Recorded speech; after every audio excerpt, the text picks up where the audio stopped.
ఉత్తర 2, 3, 4 పాదాలు, హస్త, చిత్త 1, 2 పాదాలతో కూడుకున్నటువంటి ఈ కన్యారాశి వారికి ఈ సంవత్సరం ఆదాయం 14, వ్యయం 2. కాబట్టి బాగా ధనధాన్య సంపత్తి కనపడుతుంది.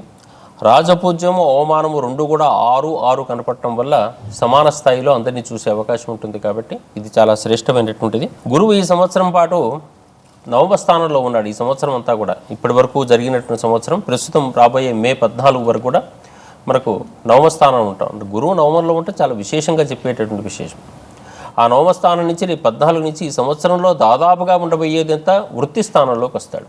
గురువు వృత్తి స్థానంలో రావడానికి శ్రమ ఉన్న గౌరవప్రదమైన కార్యక్రమాలు చేస్తారు.